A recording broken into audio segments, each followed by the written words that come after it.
All right. Welcome to the Pamphleteer's Bar Hours, episode 14. We got a good show for you today. I got Harry Sudock, CSO at Griid, which is a Bitcoin mining company and a partner at Bitcoin Park here in Nashville. We're going to be talking about the recent Bitcoin price action.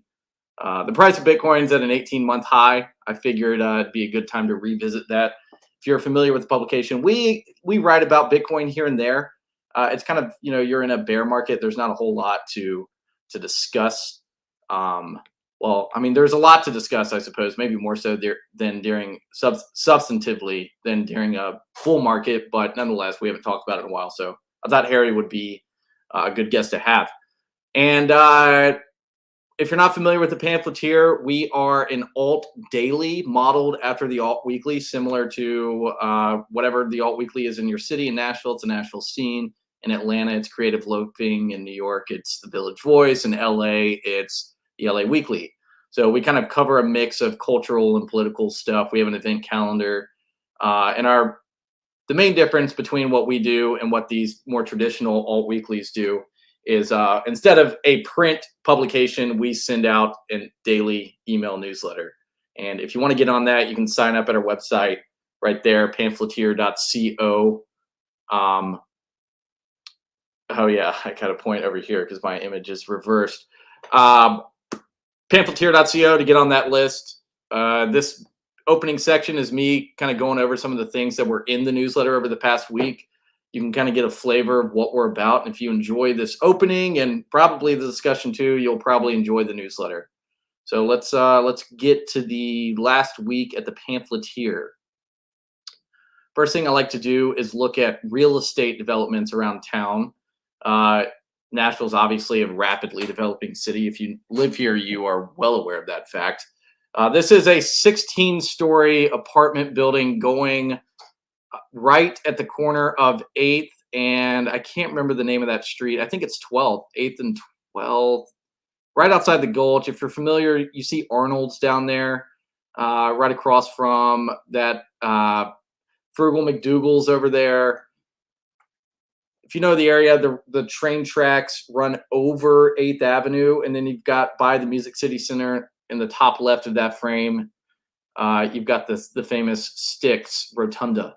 So this is just a new development. Be on the lookout for that. It's big, 16 stories, mixed use, a lot of, condos and apartments, I suppose. This is the arcade that they're going to refurbish downtown. Looks pretty neat. The only reason I brought this up is because Urban Cowboy, the guys that started that, are going to put a standalone bar and restaurant within the arcade. And, I frankly am a little curious to see how they pull this off.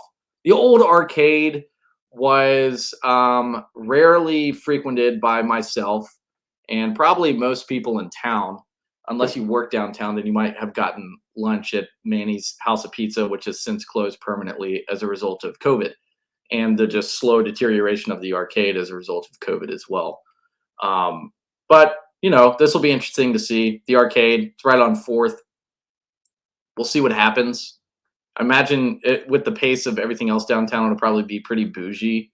But, that's all right, whatever. This is a restaurant on 12th South. You see that slide? Apparently, I don't know if it's for adults or children. It's kind of hard to tell. This image kind of makes it look like it's for adults. A slide from the porch down into this, kind of nice looking beer garden area. You wouldn't catch me dead going down a slide in public without children there. Ideally my children, but I don't know. I kind of find this a little infantilizing. It's going to go right between where Milk Ranch and what's that place? Bottle Cap or I think it's Bottle Cap. I can't remember the name of it. That vacant building that for a while was supposed to be a pizzeria. Roberta's was going to expand, speaking of Urban Cowboy, out of their quote unquote pop-up in the Urban Cowboy in East Nashville and move into this building. But now it's been taken over by BPH Hospitality. And I don't know. Oh, it's between the Buttermilk Ranch and Bottle Cap. So I was right. I've never been to Buttermilk Ranch. It kind of, 12 South at this point is Josephine's is good. I like going to Josephine's. Of course, Edley's. Naturally, I go to Edley's. What else is down there that is still worth frequenting? Um, I haven't been to Frothy Monkey in a while. That's not a bad spot. But really, it's Josephine's down at the north end, and then at the south end is Edley's. Those are kind of the only two places I go. Mafiosa is not as much. Mafiosa has kind of fallen off, in my opinion. Also, 12 South Tap Room. I do go there. That's a good spot. I don't. There's something about the food at 12 South Tap Room that makes me feel full as soon as I sit down.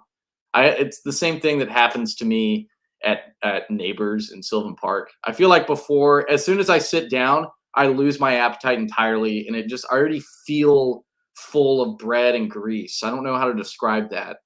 Edley somehow does not have that effect on me. If any of you are doctors and have any insight into what's going on there, I'd be curious.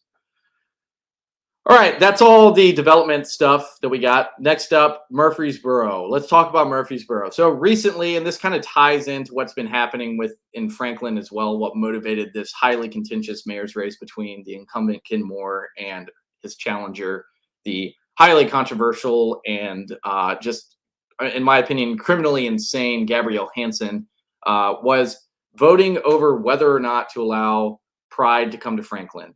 And Murfreesboro, after Pride the previous year, Robbie Starbuck, famous influencer, ran for the 5th Congressional District, got ousted for not actually living here long enough. And I can't remember the exact details of all that. Nonetheless, he circulated a video of a young girl tipping a drag performer, and that resulted in the city of Murfreesboro putting out an ordinance that they would not grant a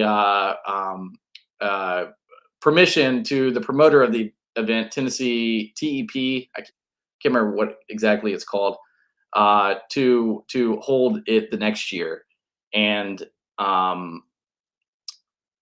in the interim, the ACLU sued Murfreesboro, and the city of Murfreesboro had an agreement mediated by the federal judge that allowed Borough Pride to happen this year. So that's just kind of like a little story about how local government can be influenced. I mean, this is a city that decided to not grant an ordinance to an organization on grounds that they felt appropriate.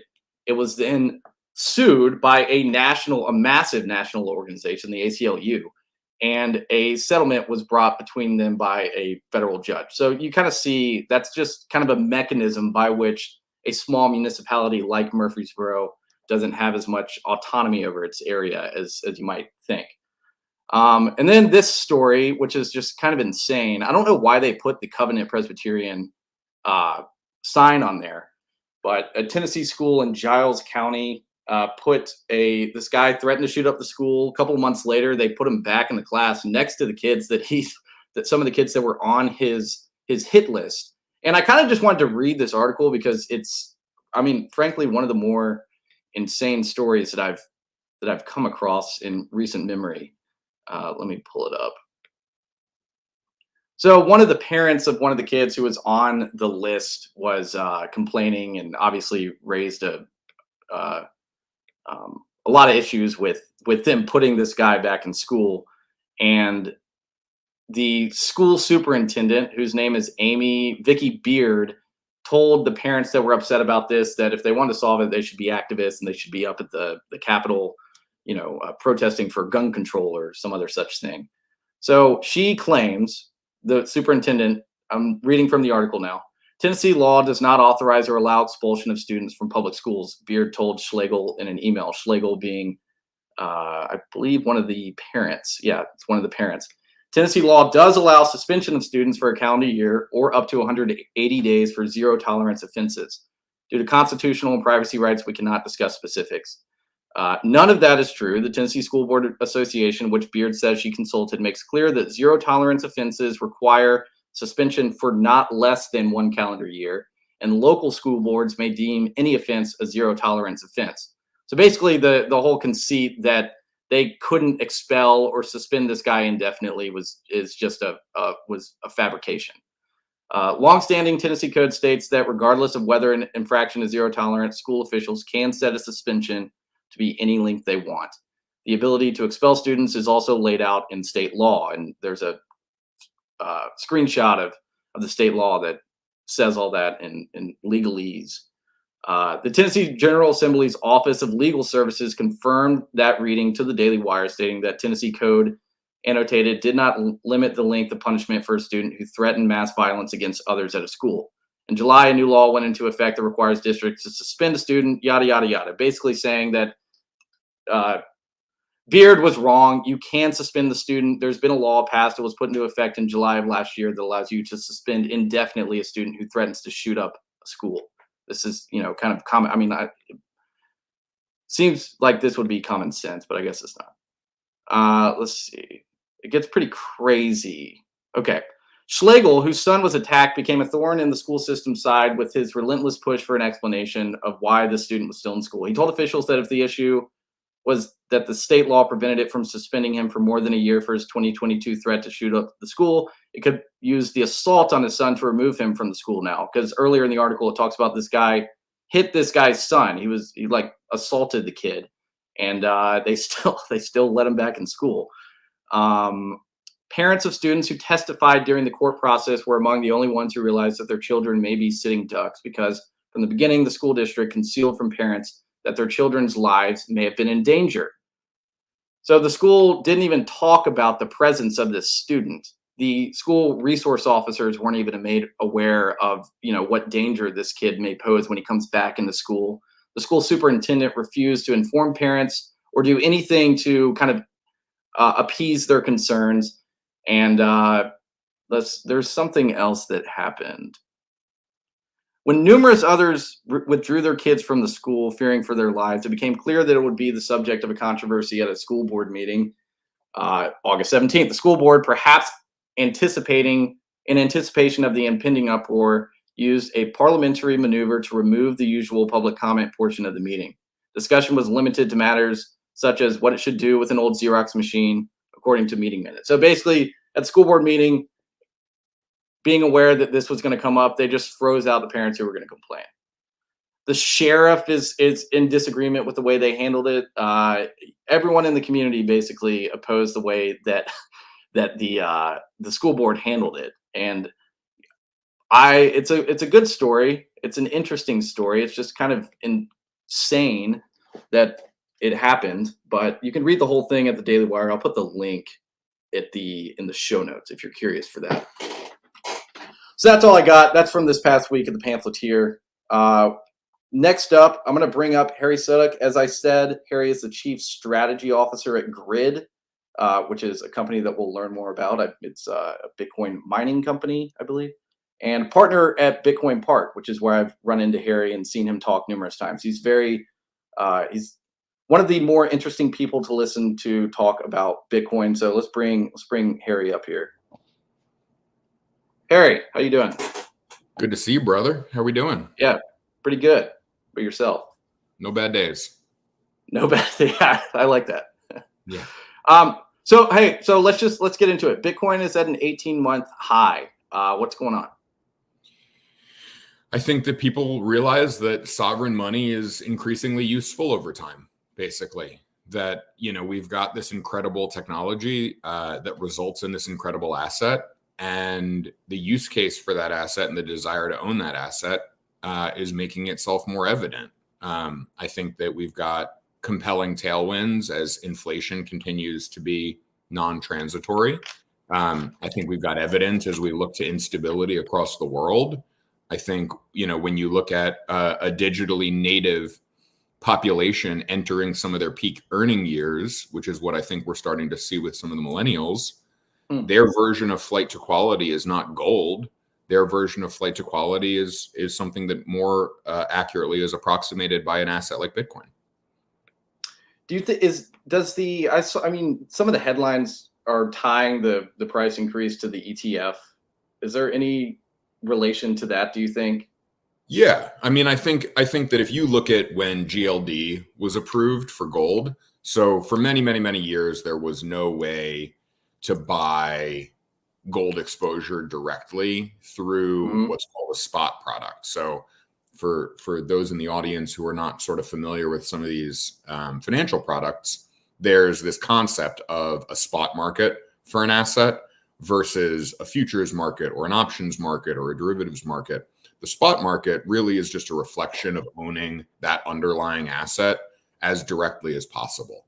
So the way that the ETF will function is if I go and buy $1 of the ETF goes and buys $1 of Bitcoin.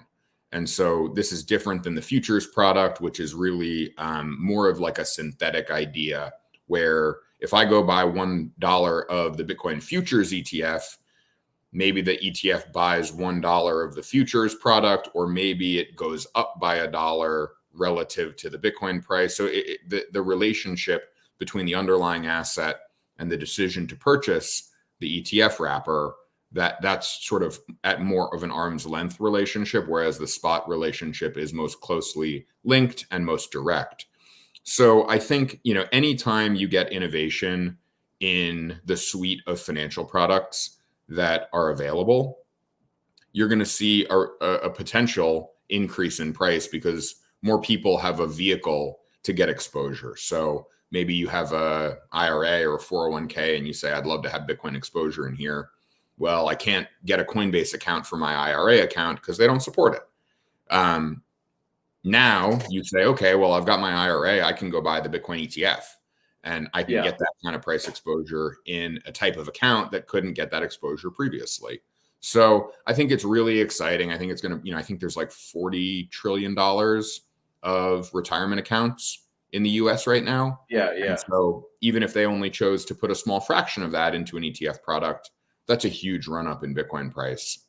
There's not that many Bitcoin. There's only ever going to be 21 million of them. And that doesn't account for the ones that are lost or the ones that will never be sold. So there's very few of these things. And as you increase demand for an inelastic supply side good, you get to see some kind of violent moves to the upside.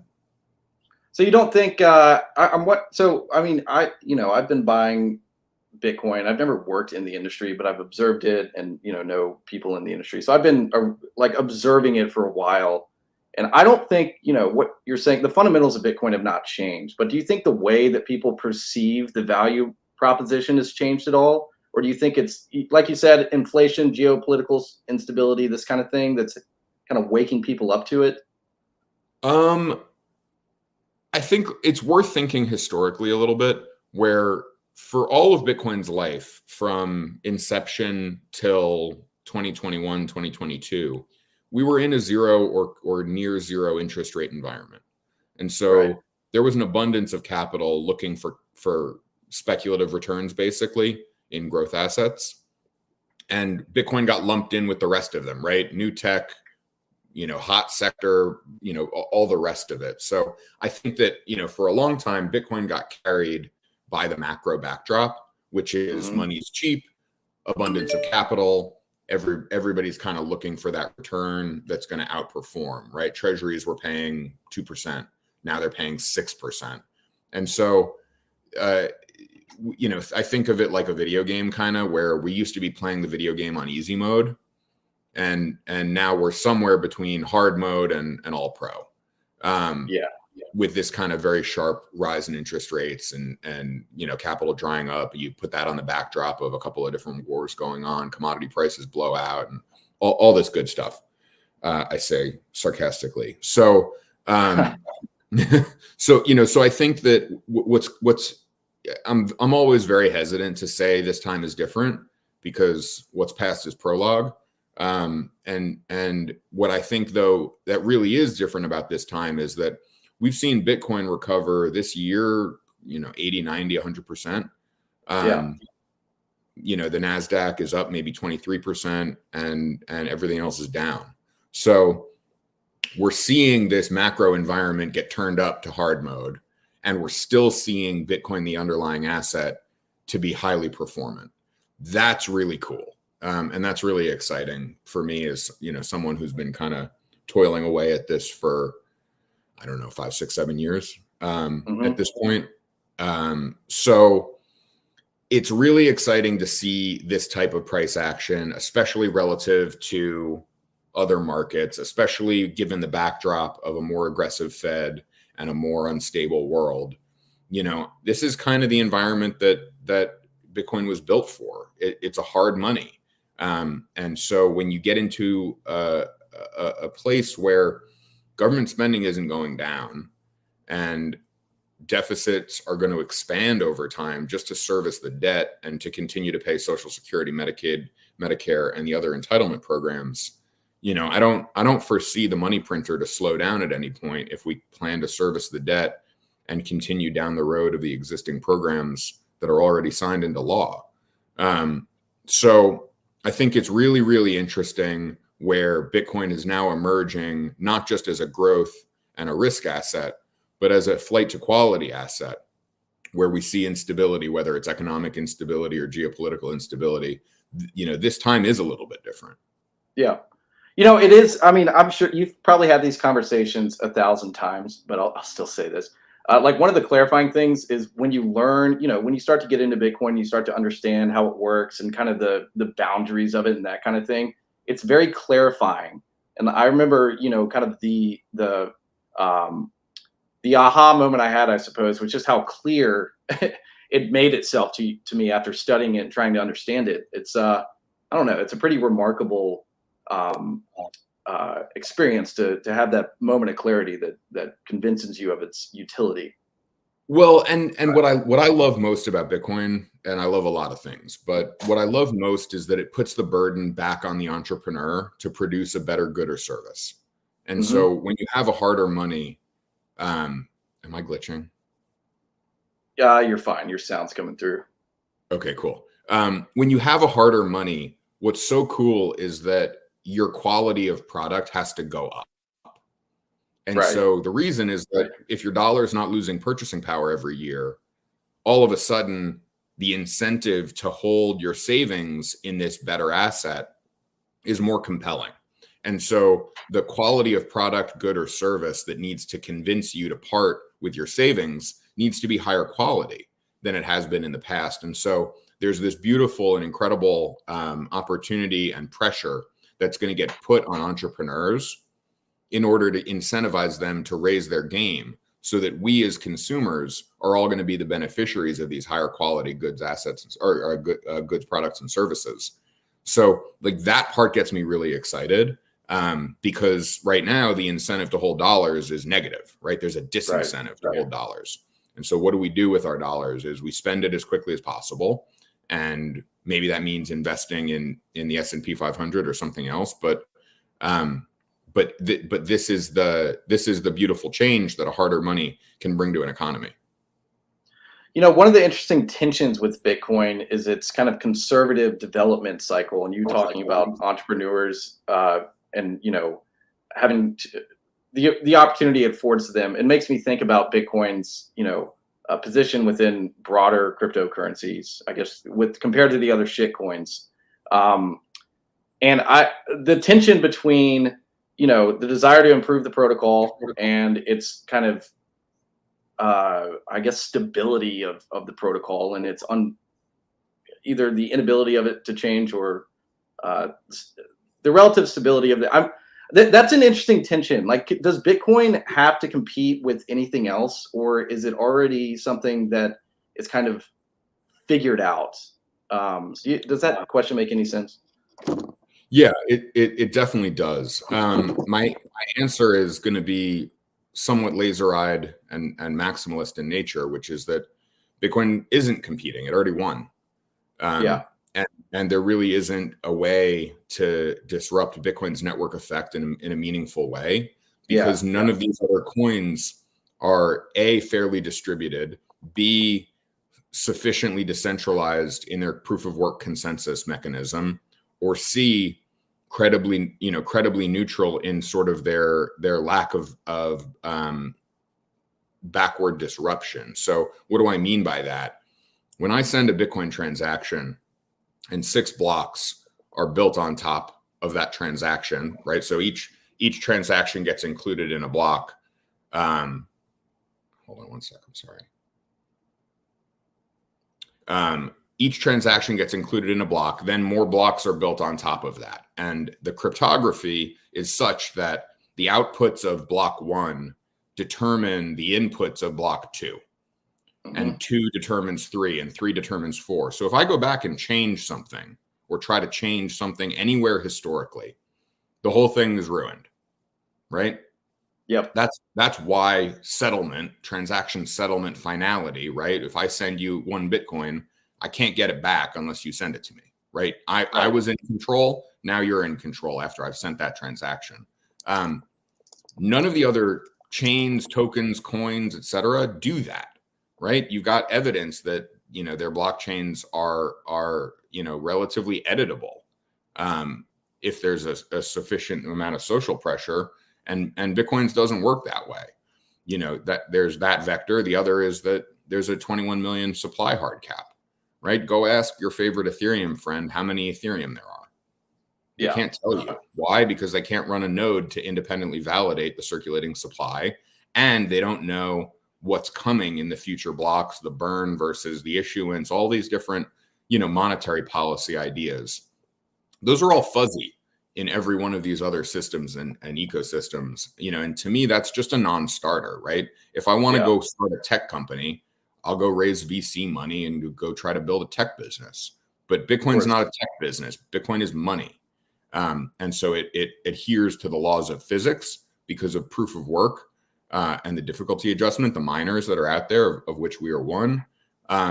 These are the ideas that keep Bitcoin's conservative profile sort of stuck in time in the right ways, right? Well, we're not as a community, I think, anti-innovation or anti-creativity in any way at all.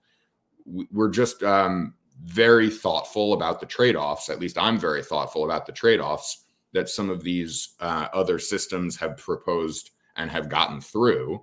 But even within the Bitcoin development ecosystem, I just think that people are not as thoughtful about the trade-offs that their technical ideas introduce to the system.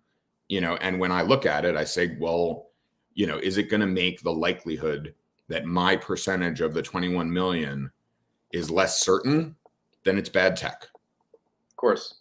It reminds me of that Balaji thing. We must do something. This is something, therefore we must do it. I feel like you could sum up a lot of innovation and change just based on that one little tight rendering of it. Totally. Well, and this, this is a human behavioral bug. It's not a feature in some ways. We're enormously biased towards action, which can be good, but it also cuts the other way when you want to kind of tweak and massage, a central planning idea into reality. The place for central planning is at the corporate level, not at the monetary level. Yeah. Did you see just something funny that recently kind of floated across my radar was Matt Levine did this column that I think Lynn Alden just kind of ripped apart. Yeah. What is going on with it? I used to read him, but he's so deliberately aloof. I feel like he gives himself cover to say stupid shit that he doesn't actually. I don't know. It was just here's an example of something that's stupid. So if you send someone Bitcoin to pay for something, there will probably be a typo in the address and the person won't get it and you'll have to send it again. And your first payment will just be permanently lost. This is what people were saying in 2018, 2016. I don't know. They've been saying that these kind of criticisms that have just been resoundingly swatted down 8 years ago. What's his deal? What's his problem? I think there's a Talebian idea of intellectual yet idiot. Yeah. Where he's too smart for his own good in some ways. I think Matt Levine is brilliant. I think he's a great writer. I think he's super sharp and thoughtful and credible on lots of topics. Clearly, Bitcoin isn't one of them. Yeah. The stuff that he put out in this post is I felt like I woke up in 2015. When I read it, but the idea that you're overwhelmingly likely to lose your Bitcoin every time you send it, that's just bunk. And you might actually send it to a criminal. There's some of it, if you pay $16, some of it might go to, some will go missing in transit and couldn't end up in the hands of a murderer. So I don't know. This is kind of FUD 101, disinformation, misinformation 101, where person with big platform makes non-credible claim, credible person makes non-credible claim, credible readership then takes non-credible claim and runs with it. Like Yeah. that's what it feels like is kind of happening. I think that it's worth kind of calling out as well. Like Bitcoin's not perfect. We don't have the UX, the user experience in all these apps at the level of quality that we want to be at yet, at least for me as a user. But it's getting better and it's changing. And, easy way to manage that is like, just scan a QR code if you're worried about typing or copying and pasting. Like all of these payment options, they have their QR code enabled. And so you scan the QR code, you send the thing, you sign the transaction, and the money goes. The other thing you can do is send a test transaction, which is, you don't have the opportunity to do that with your bank as easily, but like you can, if you're using Bitcoin and you're going to go buy a house with it, send a $10 transaction to the address they give you first, confirm that it works, and then repeat the process. Like these are, these are relatively straightforward risk management strategies when you're moving a large amount of money in a bearer asset. And the other piece that is worth just calling out and highlighting as well is if you want to be taking sovereignty of your own wealth, there is a higher bar for personal responsibility associated with that. And that's okay. It's okay that it's harder. You're getting a lot of benefit for the additional friction. And that's what I continue to return to, which is like, yeah, you're right. It doesn't work. You can't recover your password the same way you would with a bank. Why? Because we think that, the bank and the banking system introduces other kinds of risk that we're avoiding. And in a world of trade-offs, a typo and a loss of funds is an acceptable trade-off in order to be able to hold your own wealth in a self-sovereign way. And that's okay. Yeah. Here's my cold card. Amen. We love the boys at Green Kite. So let's segue into some of your work with Griid. And I guess the first question, so you're Chief Strategy Officer at Griid. Tell us a bit about Griid and what your role is there. Yeah, we're a mining company. We're vertically integrated. We're kind of a pure play. We acquire land and access to power at as affordable a cost as we're able to. And then we build, what looks kind of like a bunch of shipping containers in a data center. Company was started middle of 2018. I joined as the first employee, a couple of months later. And we've been kind of on this growth path for a while. We're in the middle of a public market transaction, so I can't comment that specifically on the business.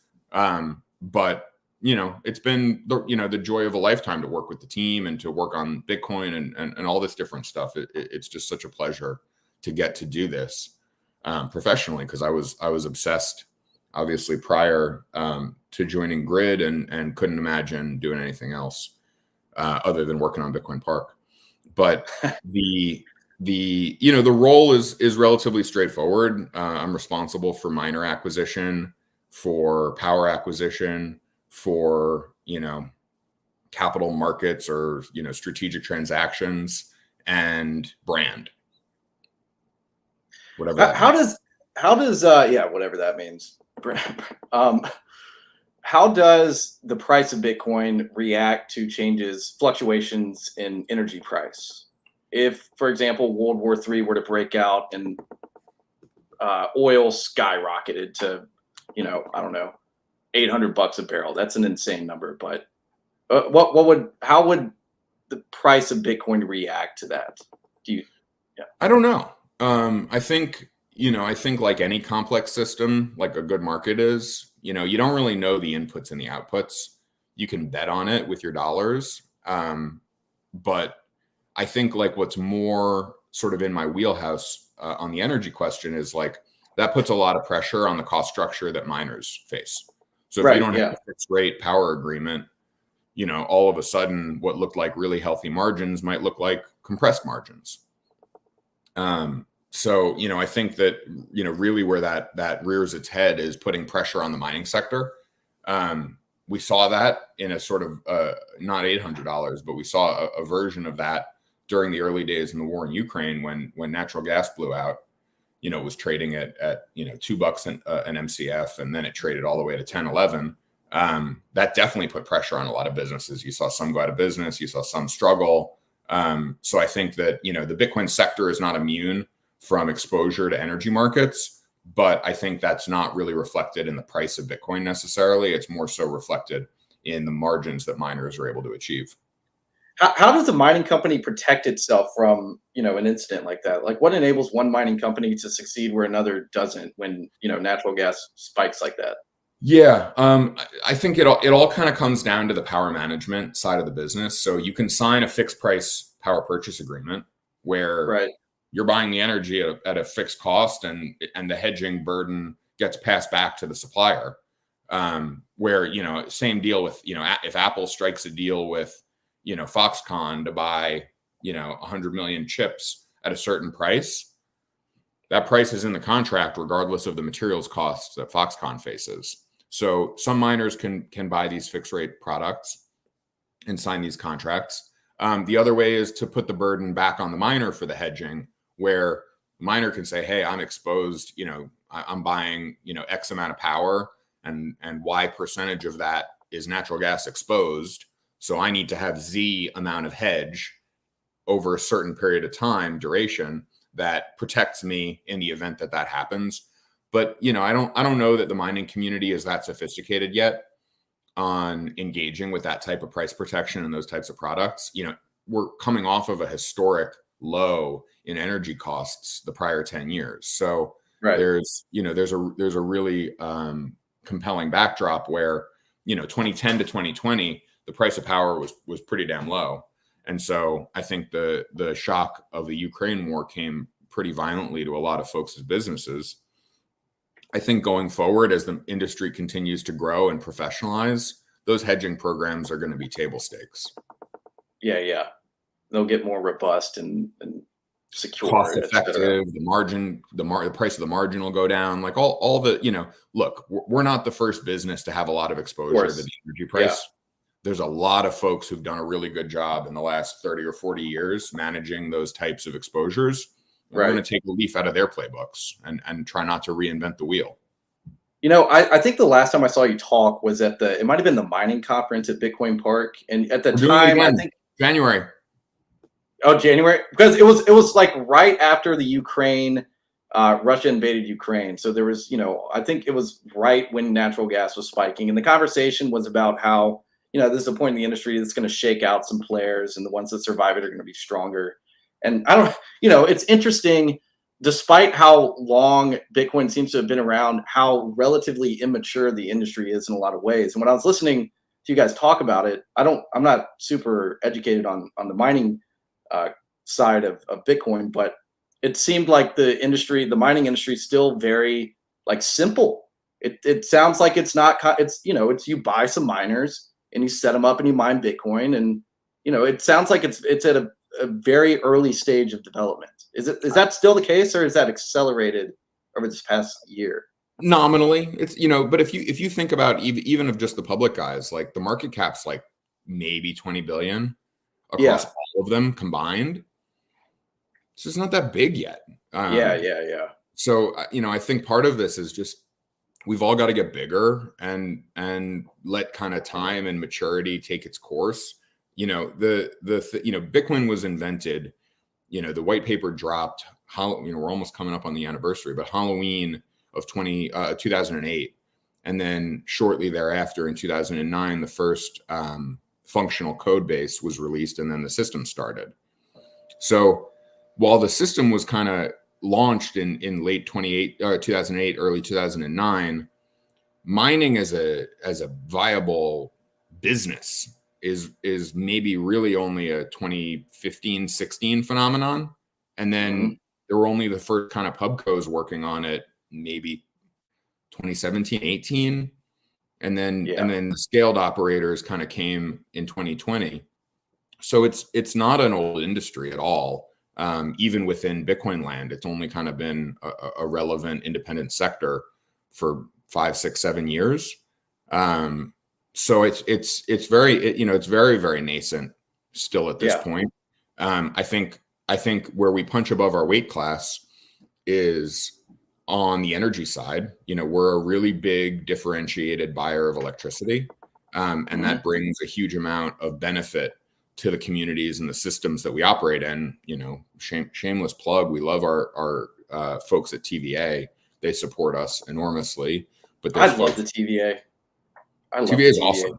Yeah. I got this book that I've been digging into, the origins of the TVA. Cool. Yeah. I'd love to read I'd love to write something or do something. I want to be the spokesperson for the TVA. I would love that. Careful what you wish for. Yeah. No. That's not on record. We're not live, right? No, we're not recording. Hold on. There was something else that you said in there. I can't remember what it was. So like I said, so weirdly enough, and it was only last night you were in some space talking that it occurred to me to ask you to come talk about like the Bitcoin price action and that kind of thing. But I've seen you talk a few times, and I was at Bitcoin conference in Miami this past year, and one of your comments, which was everything downstream of the Bitcoin issue is going to survive and flourish after, I think, Vivek or one of the candidates spoke, was the headline of my article. I like that framing of it, and I was curious if you could kind of elaborate on it, because my interpretation of Bitcoin 2023, I guess it was this year, was like Bitcoin coming into the Bitcoin world, coming into the awareness that they need to engage politically, and they can't ignore politics. It's a kind of a crucial component of its maturation is learning how to play politics and this kind of thing. You had a couple of, obviously, the candidates. You had Tim Ryan and that other congressman. But anyway, yeah, everything downstream of the Bitcoin issue is going to survive and flourish. I like that, but I would love to hear you kind of elaborate. Yeah, I mean, I think that at the end of the day, the Bitcoin technology, the Bitcoin revolution, pick your poison. It's speaking to a segment of the population that's really struggled with sort of the traditional rails. We have been living under kind of a full fiat regime since 1971, where the final peg between the dollar and gold was broken by Nixon. And we've sort of been living, on a free lunch since then, where deficits don't matter. You can print into oblivion. We've got, objectively unhinged ideas like modern monetary theory garnering mainstream success. Bernie Sanders' chief economic advisor was Dr. Stephanie Kelton, who wrote the book on the deficit myth. She's one of the core proponents of modern monetary theory, which is this idea that the government is allowed to print as much money as it wants, and there's no negative impact on the economy. And then there's a tiny asterisk and a footnote that just says, well, we'll solve inflation with higher taxes. And that's kind of the whole kit and caboodle of that idea. And if that makes no sense to you, welcome to the club. So we've got this environment where, the first 45, 50 years of this sort of full fiat regime, we didn't really see the distortions that clearly in the economy and certainly in our social fabric. I think it's really only in the last 10 or 20 that they've started to rear their head, in sort of most part with the Great Recession that happened in 2008 or 2007 and 2008, where the banks blew up and the government said, we'll fix it. And then, we kind of limp along. We raise rates for the first time. The economy crashes and we immediately drop them back to zero and keep them at zero. Then COVID rolls around and we print another $7 trillion in deficit spending to try to fix that problem. And at the end of the day, creating additional demand side solutions doesn't fix a supply side problem. Right. And that's really sort of what the fiat regime that we've seen play out has most articulately resulted in, where, if the economy struggles, no one's willing to look to like, well, the demand is there and the demand is healthy, but our ability to satisfy the demand with supply side goods, or at least high quality supply side goods, isn't achievable. And some of that is described by the fiat problem and the money printer, but some of that is also over-regulation and restrictive policy. It's illegal to sell raw milk. Yeah. The dairy folks just get kicked in the teeth when they just want to sell their product, which some would argue is a much higher quality product. And I buy it. Why can't they? Why? Because big ag has basically said we want to choke the life out of this and make money on the pasteurization process. Yeah. Or ethanol and corn subsidies, or wind and solar and energy subsidies. Like, all of these distortions to me are downstream from the fiat decision, in order to depeg and in order to fully empower the government's purse strings. And so why the Bitcoin issue is so important, on the one hand, I don't think we're replacing the dollar. I don't think we're doing sort of these more radical ideas. But I think what Bitcoin is very credibly doing is providing a relief valve where there was none prior. And so, as long as Bitcoin exists, there's an opportunity to own a bearer asset on your own terms that can't be debased. And that's any legislation or politicians or God forbid, but anyone that is doing anything positive on this front, be it in DC or at the state level somewhere? Yeah, I think there's a ton. I think Senator Lummis is an absolute firebrand for our industry. I think Senator Gillibrand is very, very literate on this issue and has proposed legislation in conjunction with Senator Lummis. I love what Senator Haggerty and what Senator Blackburn have done in the state of Tennessee. I think the governor's office here is also, with Governor Lee, is an asset. I think what Governor Abbott has done in Texas is obviously productive. I think Governor Youngkin in Virginia gets it and is on the energy side. I think that there's a ton of positive vision for this. I think Congressman Ro Khanna, though he and I disagree on many social issues, I think he gets the Bitcoin issue. I think he gets the crypto issue, and believes in American innovation and is a patriot. And these are people from both sides of the aisle who are early adopters to Bitcoin as a legislative tool, and as an American economic tool. And the more that we're able to open our doors to this, the more that I think we're going to see innovation and flourishing here. And when I get asked sort of this question of like, well, what about the politicians? I get a lot of like SBF, FTX, Celsius, bad actors. My answer is awesome. It's the same answer I have on a lot of the free speech issues. We have great laws in place today to prosecute and convict bad actors who do bad things in financial markets. Of course. We don't need a new law. We don't need a new treatment. All we need to do is to have fair rules of the road so that entrepreneurs can go out and work themselves to death to make other people's lives better, like they have been doing for the last 300 years. Yep. I would love to see something in Tennessee. I'd like to, I don't know, it seems weird to say that you want to pay your taxes in Bitcoin, but that seems like something, like, correct me if I'm wrong here, but it seems like if I'm able to pay my taxes in Bitcoin, then that gets us some of the way towards it being more permissible as this kind of, more fun, useful asset. I think that whether it's a coffee shop or an auto dealership or a tax collector, I think Bitcoin is a very useful tool to be able to satisfy an obligation to one of those counterparties in exchange for goods and services. Bitcoin functions like money.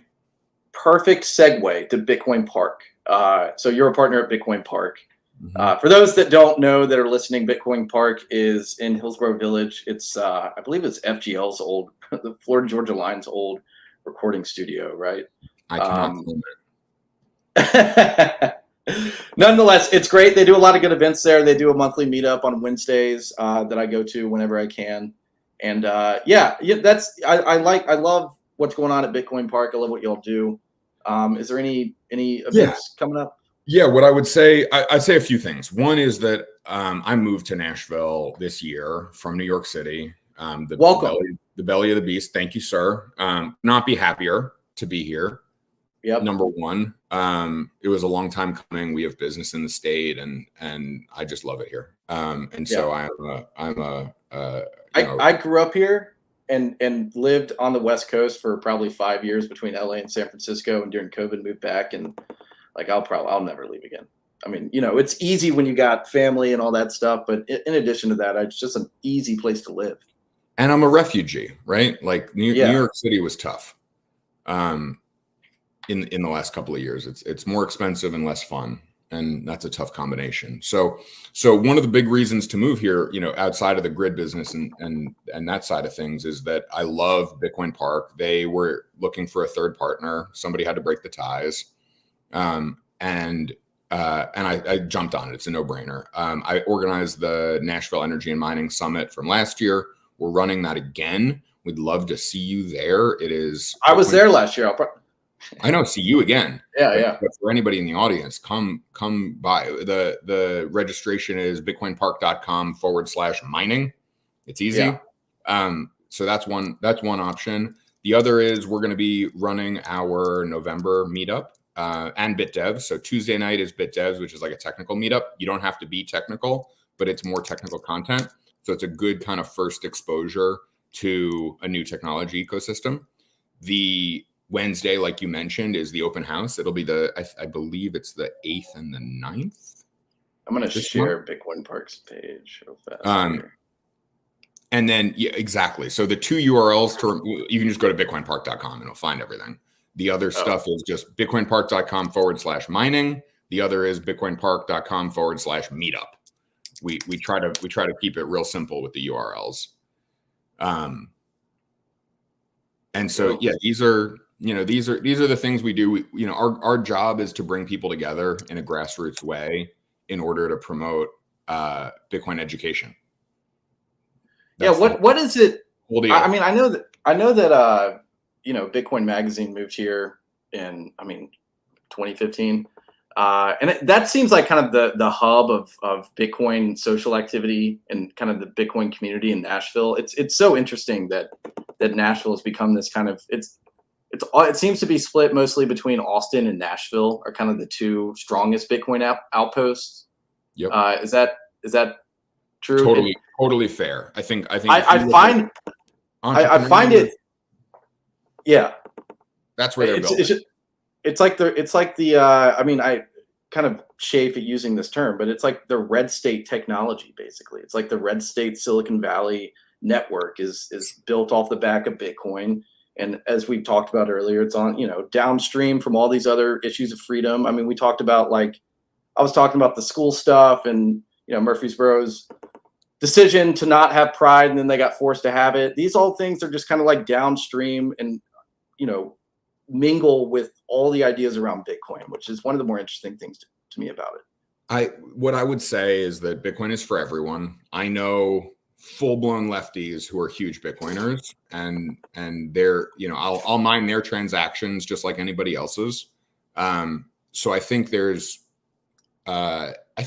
honestly, I just think it's a time thing where I think that there's a conservative perspective that Bitcoin appeals to faster.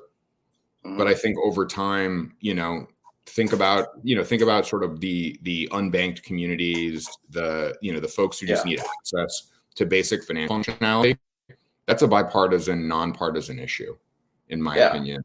And Bitcoin solves that. And that's why I say everything else is downstream from Bitcoin, because if we can solve basic human rights, basic access to sovereignty, liberty, freedom of expression, and freedom of commerce, freedom of assembly, those are fundamental American ideals. And Bitcoin is a technology that delivers on those ideals. And that, they don't ask you for your party registration card when you sign up for a wallet. So, I'm motivated by the opportunity to be nonpartisan. I think a lot of people say bipartisan. I say nonpartisan. These are basic human rights and basic American freedoms that we work hard to secure. But it's not a shock that a more conservative, values-based community is faster to the puck on this, just because I think they're a little better primed. But over time, I expect it to be foundational household functionality for people, far outside of a red environment. I was going to say one more thing to you. It's that I love that you said you touched on this Silicon Valley network kind of Bitcoin red state thing. We are going to build Sovereign Valley in Nashville, Tennessee. There you go. I like that. Sovereign Valley. We're going to build Sovereign Valley, which is sovereign freedom technology, freedom money, Bitcoin, individual rights and expression. And we're going to build enormous technology companies on the back of those ideals right here in Tennessee. Love hearing that. Sovereign Valley in the Athens of the South. I mean, just feeling like there's some, there's a golden age about to be upon us, perhaps. Exactly. I had one thing that I was going to close with, but now that I forgot it, I guess I'm just going to say, Harry, thanks for chatting with me. I'm sure I'll see you around at Bitcoin Park soon. Keep doing your thing, and yeah, we'll talk soon. Absolutely, brother. I appreciate it. Come by anytime. No bad days. All right. Yeah, no bad days. I love that. I'm going to adopt that. Keep it. All right. See you, brother. All right. That's our show for tonight. Thank you all for tuning in. Harry Sudock, like I said, bitcoinpark.com. You can go learn more about, if you live in Nashville, this show is aimed at Nashvillians. So if you are in Nashville, go check out an event at bitcoinpark.com. They're very welcoming and nice and not intimidating at all, I promise. Anyway, thank you so much. We'll see you next week.